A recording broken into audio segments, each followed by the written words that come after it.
Mbote bonsoir Kinshasa, Mbote bonsoir Brazzaville. Bienvenue à ce 5e numéro de votre magazine. Un magazine que vous aimez, un magazine que vous chérissez, un magazine qui est là pour vous former et vous informer par rapport à ces domaines particuliers que la pharmacie. Nous sommes là pour vous parler du contour, du fonctionnement, de l'organisation de la pharmacie. Nous qui avons choisi que ça comme spécialisation, c'est du rare. Et ce qui est rare, est introuvable. Alors, aujourd'hui, nous avons reçu, encore une fois de plus pour vous, le docteur Jossi Nkongolo. Il est, vous le connaissez déjà, le président provincial de l'ordre de pharmaciens. Avec lui, nous allons débattre autour de solutions sur l'anarchie qui gangrène dans le secteur pharmaceutique. Et nous allons essayer de débattre très largement par rapport à cette épineuse question. Voilà, merci beaucoup Monsieur Michael et à vous et à toute l'équipe pour cette opportunité que vous nous donnez encore d'échanger avec les téléspectateurs autour de cette épineuse question qui est du secteur pharmaceutique. Parler de l'anarchie dans ce secteur. Alors la question de savoir c'est quoi une pharmacie illégale, c'est une définition qui ne relève pas forcément de l'ordre de pharmacien. C'est une question qui relève des textes légaux, les références de l'OMS, puisque nous ne vivons pas seuls dans le monde et que la pharmacie n'est pas une profession orpheline. C'est une profession universelle. On est pharmacien du Congo et de partout dans le monde. Alors, donc je dirais déjà une pharmacie illégale, c'est une pharmacie qui, ne répond pas aux normes administratives. Une pharmacie qui n'a pas une autorisation du ministère de la Santé, une pharmacie qui n'a pas une autorisation de toutes les autres structures de l'État en tant qu'établissement, il est déjà une pharmacie illégale. Deuxièmement, l'illégalité touche à sa structure, vu la nature du produit disponible. C'est-à-dire une pharmacie qui ne répond pas aux normes de bonne conservation des médicaments rentre déjà dans la logique d'une pharmacie illégale. Le ministère de la Santé a prévu à ce que pour une pharmacie, nous ayons 45 mètres carrés. 45 mètres carrés d'espace vital. Nous avons une salle de réception ou une salle d'accueil. Il y a le bureau du pharmacien pour recevoir certains patients en toute intimité. Voyez-vous, vous entrez dans une pharmacie et vous êtes obligé de demander un produit ou bien de poser un problème lié par exemple à la peau et que vous êtes obligé de montrer par exemple si vous avez une furoncle quelque part. Donc le pharmacien doit avoir un bureau, non seulement pour des cas intimes comme ça. Non, ce n'est pas la consultation médicale. Aujourd'hui, de plus en plus, on parle de la consultation pharmaceutique qui prend en compte les symptômes pour après orienter au niveau du médecin. Parce que quand le malade arrive dans la pharmacie, il faut dire que la pharmacie n'a pas de clients. La pharmacie a des patients comme à l'hôpital. Quand le malade arrive à l'hôpital à la pharmacie avec ses symptômes, vous n'allez pas le renvoyer directement à l'hôpital. Vous lui donnez un analgésique, un antipyrétique, un antitoussif et vous lui renvoyez à la maison. Maintenant, si dans le 48 heures, si c'était un truc un peu banal, il peut rentrer à la maison et c'est bon. Maintenant, si 72 heures après ou 48 heures après, il revient vers vous pour vous dire que ça ne va pas, vous lui renvoyez directement à l'hôpital. Et donc, vous êtes sûr qu'il y a eu un problème qui n'a pas été éradiqué et qui continue à présenter ces symptômes. S'il faut rester dans la logique de la question, alors la légalité vaut l'administration, le document, c'est ça. Alors lorsque vous appelez la structure. Alors lorsque vous qualifiez de ces pharmacies boutiques ou de mort, ça voudrait dire quoi? Oui, maintenant, lorsque nous qualifions ces pharmacies boutiques de mort, cela veut dire que c'est une maison qui contient de produits mal conservés. OK? Et là, donc, je touche à la structure et aux conditions de température et de pression fiables pour la conservation des médicaments. Et donc, ce n'est pas tout. Une boutique où le médicament est mal dispensé. Parce qu'il ne suffit pas d'avoir le produit, mais il faut savoir aussi les dispenser. La dispensation, je pense que je l'ai dit à l'émission passée, ça relève de plusieurs paramètres qui est évalué au niveau de la prescription, qu'on dirait de l'ordonnance. Parce que l'ordonnance, quand ça arrive dans la pharmacie, l'ordonnance est analysée. Après analyse de l'identité de la personne, si ça correspond au produit et au dosage, parce que vous pouvez connaître qu'il y a certains produits, on dit, à ne pas donner aux enfants de moins de 12 ans. Oui, alors, une ordonnance qui vient d'un enfant qui a 9 ans, mais vous retrouvez un produit qu'on le donne seulement à partir de 12 ans. Donc, c'est déjà une analyse de l'ordonnance. Alors, il y a la responsabilité de la délivrance, puisque ce n'est pas au médecin la responsabilité d'un accident médicamenteux. C'est la responsabilité du pharmacien. Parce que le rôle du pharmacien est de vérifier si réellement le médecin a prescrit selon les normes pharmacologiques établies. Et donc, quand il y a un problème, on voit le pharmacien, parce qu'on va dire au pharmacien, non, mais tu aurais dû analyser l'ordonnance, tu aurais dû comprendre que ces médicaments ici, on ne les donne pas à un enfant de 12 ans, mais pourquoi tu as laissé passer? Et d'après ce qu'on a étudié, lorsque le pharmacien n'est pas d'accord avec l'ordonnance, il renvoie l'ordonnance après avoir appelé le médecin. C'est-à-dire, il appelle d'abord le médecin, excusez-moi, il appelle le médecin, ils échangent. S'il y a eu peut-être confusion, automatiquement, les pharmaciens changent en connivence avec les médecins. Mais s'il y a insistance, par exemple, que le médecin était dans une conférence dans le monde où les spécialistes ont prévu que tel médicament soit maintenant donné dans tel cas à telle posologie, en ce moment-là, il signe pour la deuxième fois, et peut-être avec un stylo rouge. Mais ce n'est pas suffisant.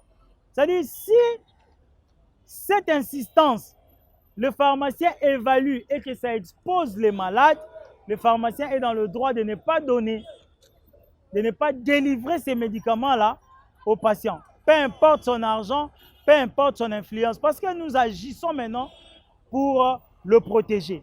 Eh bien, dans toutes ces pharmacies, ou bien dans toutes ces boutiques, nous ne retrouvons pas cette sécurité du patient. La responsabilité même du pharmacien. Voilà.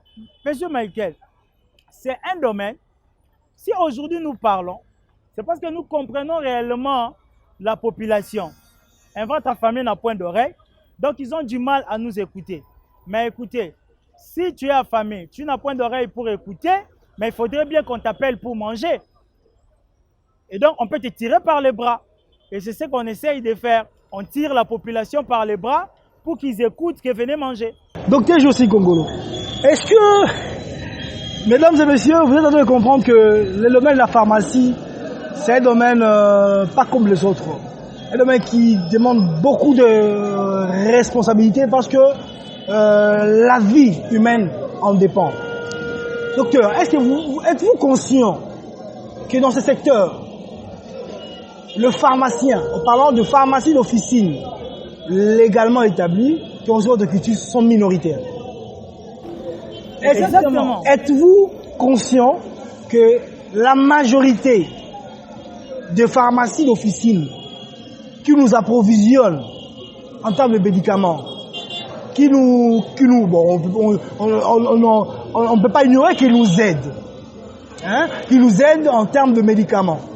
aujourd'hui, à travers la ville de Kinshasa, sont plus de pharmacies illégales ou de boutiques de mort, comme vous voulez dire. Mais exactement. Avez-vous une estimation? Est-ce que vous estimez en termes, je ne sais pas, en termes de proportionnalité ou en termes d'effectifs chiffrés, les pharmacies illégales ou de boutiques de mort par rapport aux pharmacies légalement établies et qui ont reçu notre quitus? Ok. En fait, je note deux préoccupations. La première, nous sommes conscients qu'il y a plus de boutiques de mort que de pharmacies. J'ai dit oui. Nous sommes conscients. Ouais. Mais ce n'est pas tout. Il faut poser la question pourquoi. C'est là où nous revenons au début, quand nous vous parlions de la sécurité de l'investissement du pharmacien pose problème. La pharmacie, c'est le cabinet du pharmacien. Je ne veux pas m'installer comme n'importe qui, comme vaille que vaille. J'ai des normes à respecter. Ces normes demandent un coût. Donc, restons dans la statistique. Exactement. Alors, deuxième préoccupation, ce sont les statistiques. Aujourd'hui, on dénombre une affaire de, disons comme ça, parce qu'il y a plusieurs études. Il y a des études qui avancent 8 000, il y a des études qui avancent 10 000, il y a des études qui avancent 16 000. Contre 300 à 400 pharmacies viables. Oui, c'est possible, mais le problème, c'est au niveau du verbe aider. Est-ce qu'on aide quelqu'un en lui donnant quelque chose de non confort? On n'aide pas la population. Nous sommes dans un domaine où la plupart des choses, c'est l'œil expert peut voir. C'est nous qui analysons les médicaments. C'est nous qui regardons je parle par exemple de l'aspect microbien. C'est nous qui faisons des tests bactériologiques où nous pouvons voir que ici, ce produit a été contaminé en tant qu'injectable. Mais comme au Congo, on n'a pas l'habitude de financer les études pour dénombrer, eh bien ça passe outre. Ça passe par Akufa qui t'a évité, maladie ni ebomi. Mais on sait aujourd'hui que le nombre de cancers qu'on a aujourd'hui n'était pas le nombre de cancers avant. Le nombre de perforations gastriques qu'on a aujourd'hui, ce n'est pas le nombre qu'on avait avant. On sait aujourd'hui avec plusieurs indicateurs.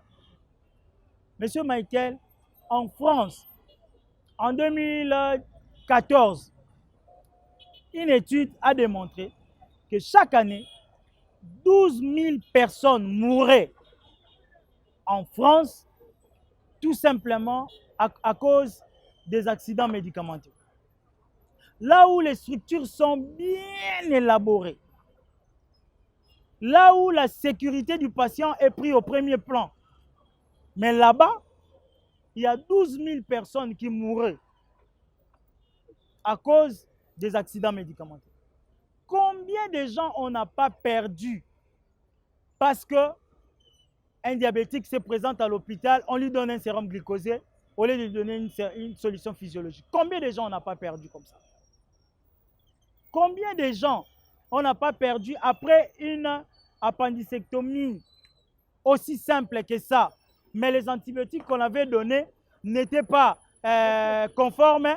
Le patient a cru prendre un médicament alors que c'était du foufou et il sombre dans la septicémie. Docteur, je suis Gogolo. Mais restons dans la réalité. La réalité nous démontre que nous sommes face à plus de 10 millions d'habitants. Et vous avez à peine, les pharmacies que vous avez dans le quitus, à peine 150 ou 200 pharmacies viables. nous sommes allés avec mon équipe au ministère de la Santé, dans le département produits et médicaments. Nous avons posé la question par rapport à ça. Le ministère nous dit que pour eux, ils ne peuvent pas éradiquer en masse toutes ces pharmacies. Leur logique, c'est régulariser. Parce que si aujourd'hui, on ferme imagine qu'on ferme toutes ces pharmacies en masse, on laisse que 150 pharmacies viables, il posera un problème sérieux de disponibilité des médicaments. Les gens vont commencer à se réveiller à 5 heures pour attendre. On fera la même chose qu'on a vu dans le monde pendant la période de Covid-19. Et ça va encore augmenter le nombre de morts dont vous déplorez. Est-ce que vous ne trouvez pas que ces schémas d'éradiquer en masse, de supprimer, de fermer en masse toutes ces pharmacies, les gars, parce que ce ne sont pas des pharmaciens, risqueraient d'empirer la situation? Non, c'est-à-dire, ici, il faut comprendre que nous sommes le ministère de la Santé. Nous ne pouvons pas dire le contraire. Parce que nous sommes le ministère de la Santé. Ceux qui sont au ministère sont des pharmaciens qui dépendent de l'ordre comme étant structure mère, ayant eu l'autorité via le président de la République pour s'organiser en tant qu'ordre. Donc nous ne pouvons pas être opposés. C'est deux phrases qui disent la même chose. Vous avez parlé de harmoniser. Hein? Oui, harmoniser, régulariser. Régulariser. Nous ne disons pas qu'il faut tout effacer. Nous disons comme eux qu'il faut régulariser. Mais au moins nous sommes réalistes. Nous définissons la régularisation.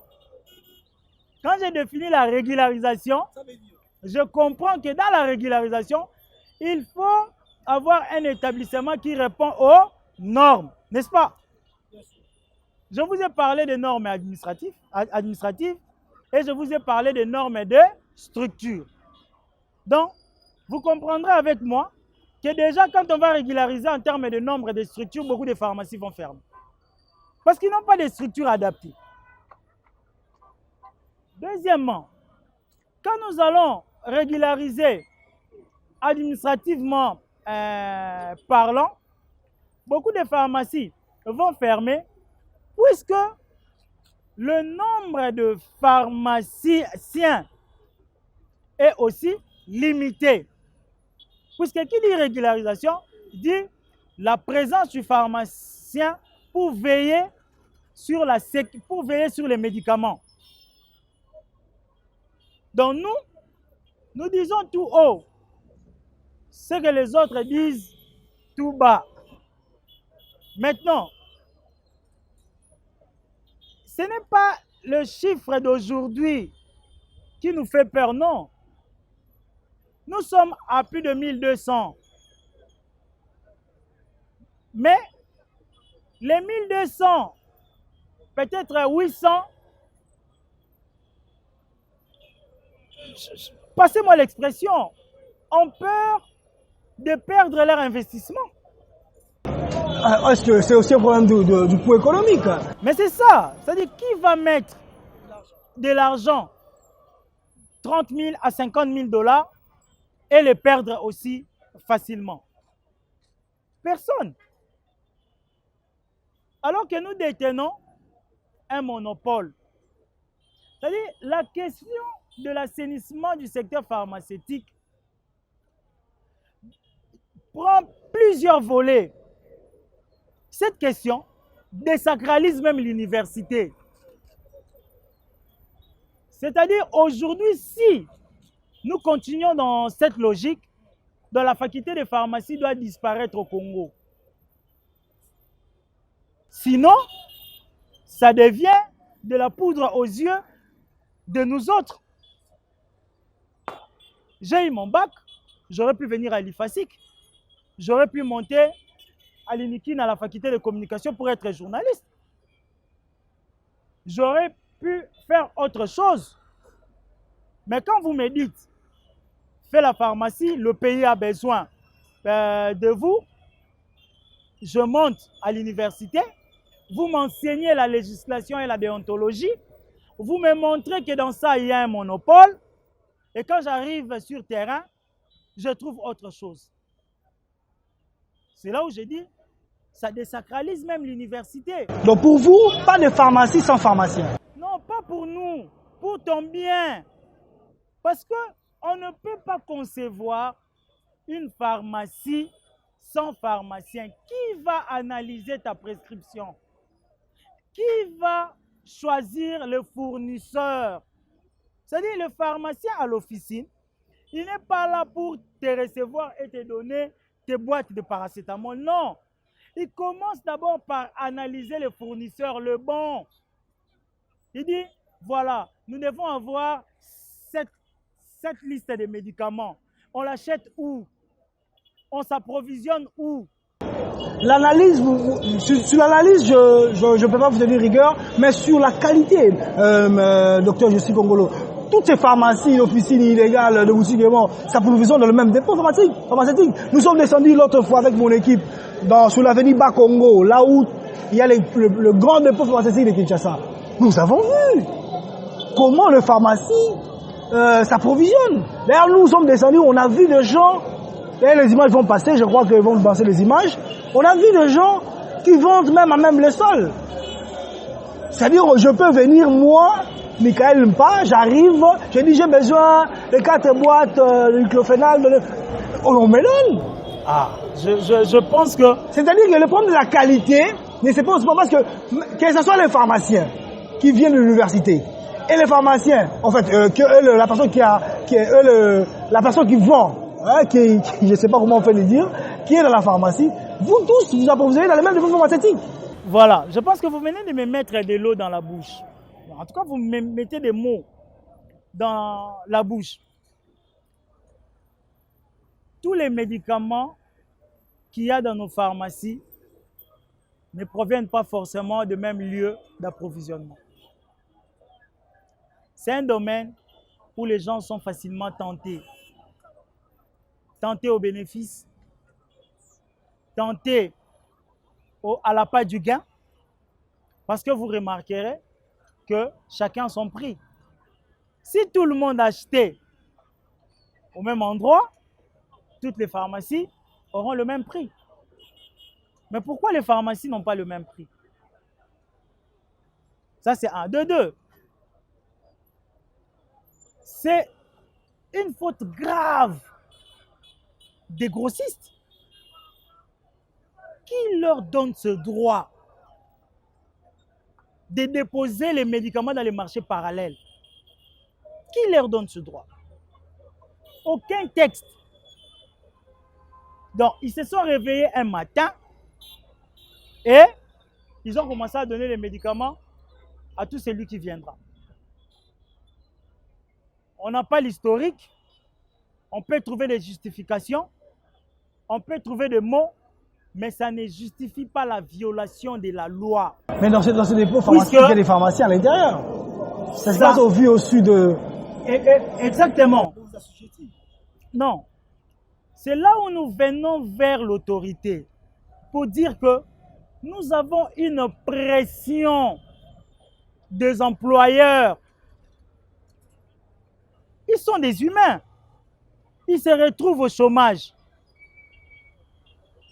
Il a une pression de l'opérateur économique. Je le dirais avec tristesse. Beaucoup lâchent. Oui, carrément, ils ferment les yeux. Non, fermer les yeux, c'est trop dit. Il lâche. C'est-à-dire qu'il est dépassé par les événements. Vous comprenez? C'est là où nous nous disons que c'est un dossier que l'autorité doit prendre au sérieux. Puisque nous ne pouvons plus continuer à exposer 16 millions de Quinois au motif de disponibiliser des médicaments qui sont de qualité douteuse. L'autorité, nous sommes allés vers l'autorité. L'autorité nous a dit ceci. Il nous dit, ce sont les pharmacies qui existent par les faits. C'est vrai, légalement, ils sont pas corrects, mais sur le plan de la réalité, malheureusement, je ne sais pas comment utiliser le mot aider, ils exercent. Mais, Monsieur Michael, ma tristesse dans cet échange, c'est qu'on nous suit en France, on nous suit au Bénin, on nous suit au Mali. Écoutez, c'est le Grand Congo. On est sur la place Kimpwanza devant le président Kassavou. Ces pères de l'indépendance auraient souhaité vraiment ces qualités de pharmacie. C'est ça la vraie question. Je vous ai dit, le mal dans notre profession, c'est l'œil expert qui sait voir. Aujourd'hui, si tu es malade, on doit t'opérer. À la fin de l'opération, qui te dit que l'opération s'est bien passée? C'est le médecin, non? Justement. Voilà. Est-ce que toi, tu dois lui dire le contraire? Qui doit lui dire le contraire? Il est le seul à te dire que ça s'est bien passé. Parce que c'est lui qui a la doigté. D'où il y a l'inspection de la santé. D'où il y a les ordres professionnels. Seul moi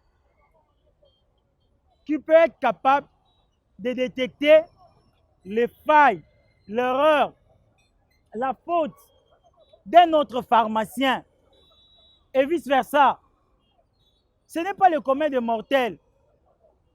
Tu peux peut-être par la connaissance générale dire 2 ou 3 mots. C'est pourquoi nous avons des OPJ dans chaque domaine pour cerner la question, pour qu'ils maîtrisent la question.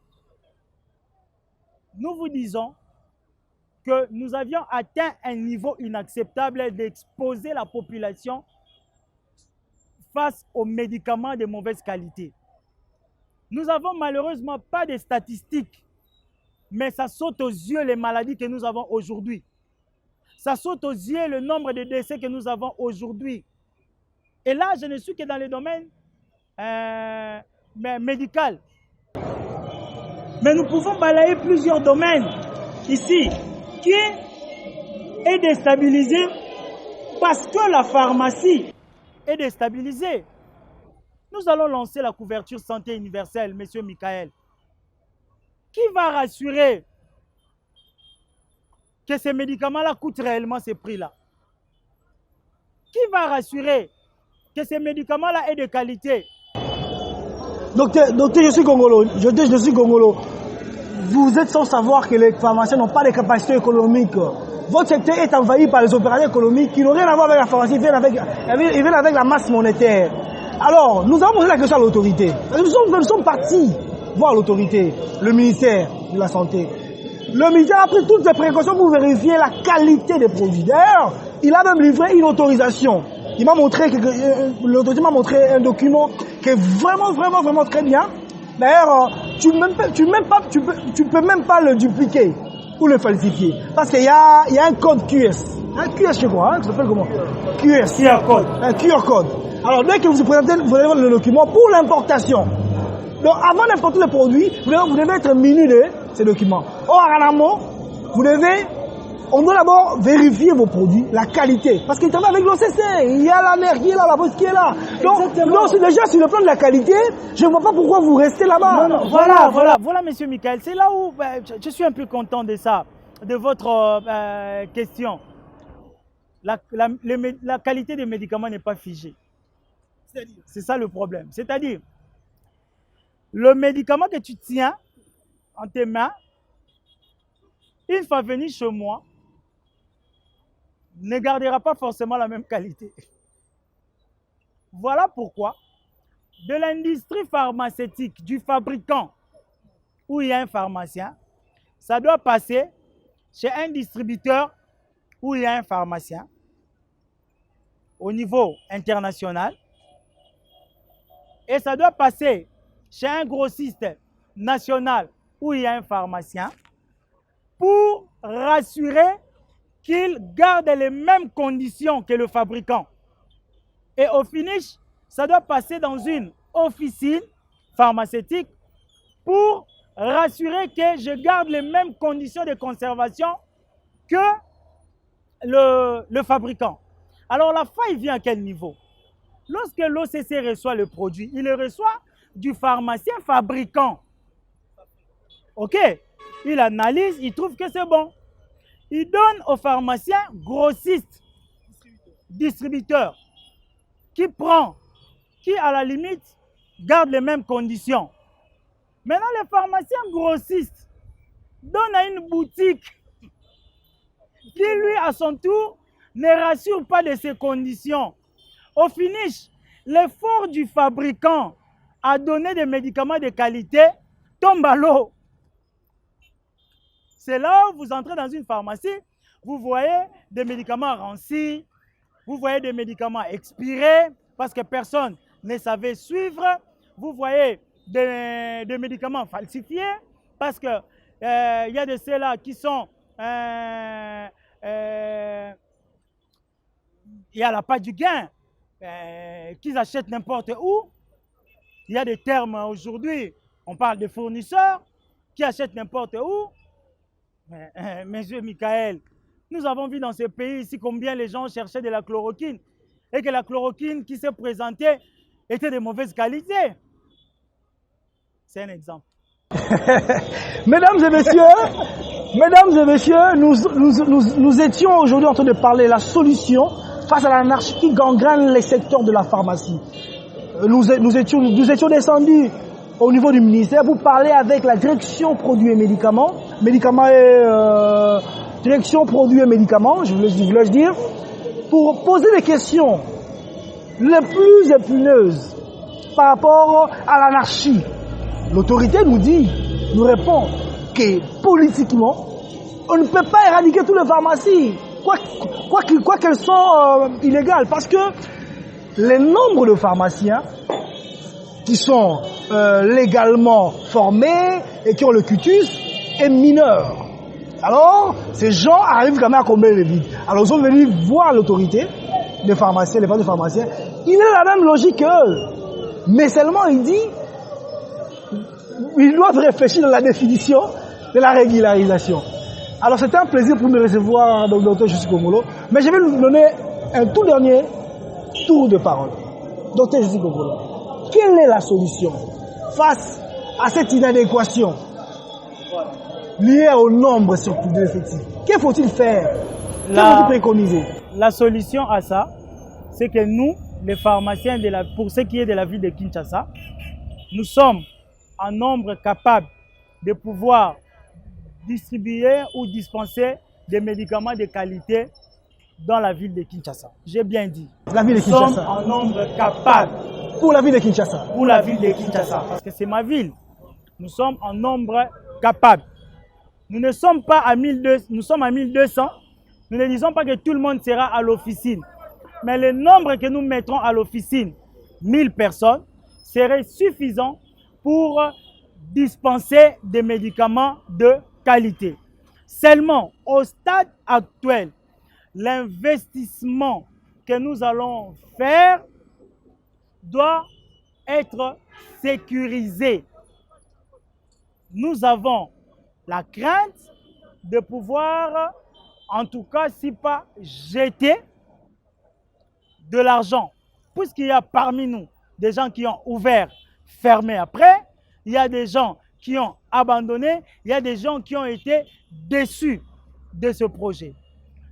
Deuxièmement, nous avons de nos frères qui ont des pharmacies viables. C'est là où nous rejoignons le ministère de la Santé parce que nous sommes la même personne où nous demandons à ce qu'on régularise. Troisièmement, Nous ne demandons pas à l'État de l'argent. Nous lui demandons juste un cadre. Et on n'invente pas la roue. Nous avons des pays modèles. Brazzaville à côté de nous. De Brazzaville jusqu'à Dakar. Le financement des officines pharmaceutiques est connu. Nous avons des banques qui sont prêtes à nous accompagner. Nous avons des institutions qui en ont marre de cette situation et qui veulent nous accompagner. Mais nous demandons la volonté politique. Cette volonté politique passe par la sensibilisation. La population doit comprendre qu'il n'est pas aidé dans le format actuel de vente de médicaments. Il n'est pas aidé.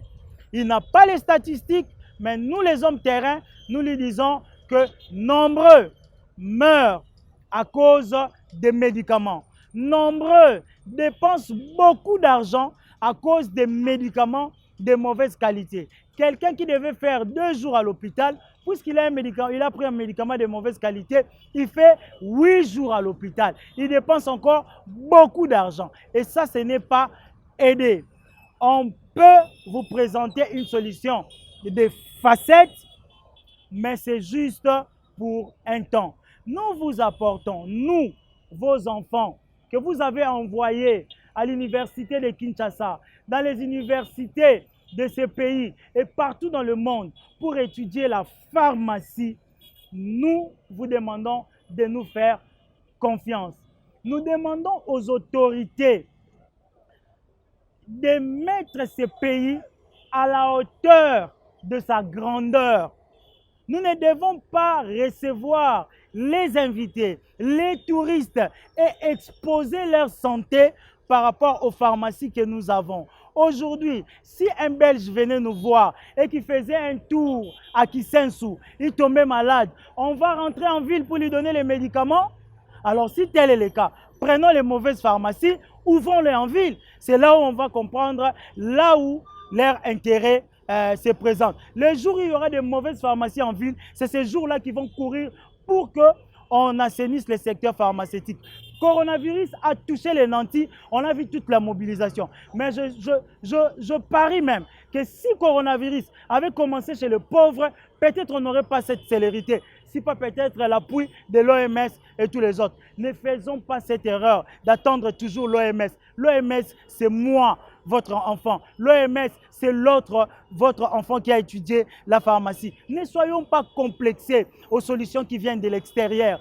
Nous avons le même diplôme, nous pouvons les défendre, vous offrir mieux, à moins cher et donner de l'emploi de qualité aux pharmacies et aux personnes qui travaillent dans les pharmacies. La prochaine émission va voir les conditions de travail de tous ces personnels qui vendent dans les pharmacies. Ils commencent de 8 h jusqu'à 22 h. Quels sont ces personnels-là qui ne se reposent pas? Ils font des confusions dans la délivrance des médicaments parce qu'il a commencé de 8 h jusqu'à 22 h. Ils sont dans des endroits très chauds, pas climatisés, mais ils doivent travailler puisqu'il n'y a pas de travail au Congo. Nous offrons un bon cadre à toutes ces personnes. Ils ne sont pas des vendeurs en pharmacie. Ils seront formés en auxiliaires de la pharmacie, puisque c'est le terme adopté maintenant à l'OMS. Donc, nous prenons tout en compte. Nous demandons au gouverneur de la ville que nous lui disons, nous avons à notre poche 24 000 emplois directs. Hier ou avant-hier, il y a eu la marche des chômeurs. Nous disons à ces chômeurs-là, il y a 24 000 emplois quelque part dans le secteur pharmaceutique. Demandez seulement au gouvernement de toucher là-bas et nous allons prendre 24 000 personnes. Parmi les personnes qui ont marché, nous avons de la place pour 24 000 personnes. Et ça, aucun politicien conscient, aucun député conscient, aucun sénateur conscient qu'on lui dit qu'on a 24 000 emplois pour ta base, c'est terre.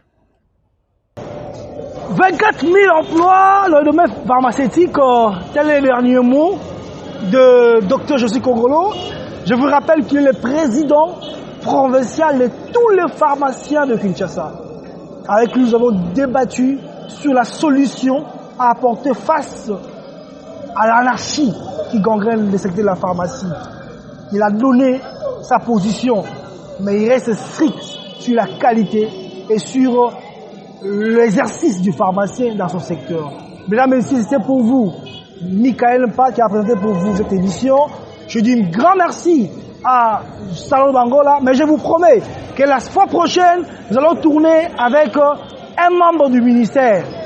Avec lui, on va également débattre sur des sujets liés à l'anarchie, parce que c'est le ministère qui est l'autorité de tutelle du secteur pharmaceutique. Je dis merci à Cédric qui était là derrière la caméra. Je dis merci à la vice-présidente de l'ordre des pharmaciens qui est là à côté. Je dis merci à toute l'équipe de l'ordre des pharmaciens. Merci à Salon Bangola particulièrement. Merci à vous tous, chers téléspectateurs, qui vous avez suivis, que vous avez donné votre temps. Vous n'avez pas zappé. Vous qui aimez le programme thématique comme ça, nous vous disons merci. Vous qui nous suivez à travers le monde, à travers notre chaîne YouTube, merci beaucoup. Merci et à très prochainement.